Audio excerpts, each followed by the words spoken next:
السلام عليكم ورحمة الله وبركاته. أعزائي المشاهدين، أسعد الله أوقاتكم بكل خير. عنوان فيديو اليوم: الفرق بين الألواح الشمسية ذات اللون الأسود والأزرق. لكن قبل ما نبدأ الفيديو لا تبخل علينا بالاشتراك والإعجاب وتفعيل الجرس لنستمر المزيد إن شاء الله. يلا بينا ننتقل إلى شرح الفيديوهات. شرح فيديو اليوم: الفرق بين الألواح الشمسية ذات اللون الأسود وذات اللون الأزرق. زي ما احنا كنا عارفين أن اللوح الأسود يمتص أشعة شمسية أكثر، فيسمح لكمية إضافية من أشعة الشمس الممتصة وولد كهرباء أكثر.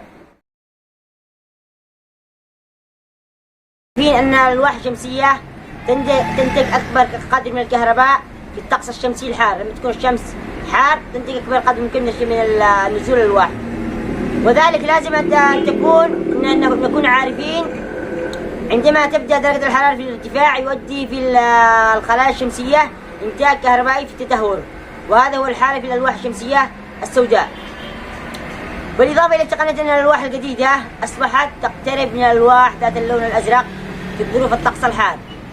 السؤال الثاني: هل اللوح الأسود أفضل من اللوح الأزرق؟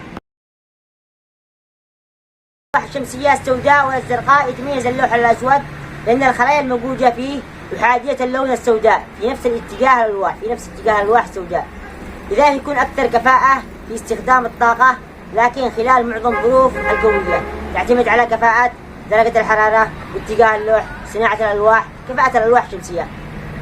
لكن في الفيديو الثاني إن شاء الله نشرح لكم الفرق كامل بين الألواح الشمسية. هل هو مونو؟ هل هو بولي؟ هل هو كلاس A أو B أو C؟ درجة حرارته، كفاءة اللوح، الفلجية النازلة، الأمبير، الفرق بين الألواح نظام 24، الفرق بين الألواح نظام 12. شرح وافي لجميع أنواع الألواح الشمسية في الفيديو الثاني إن شاء الله. السلام عليكم ورحمة الله وبركاته.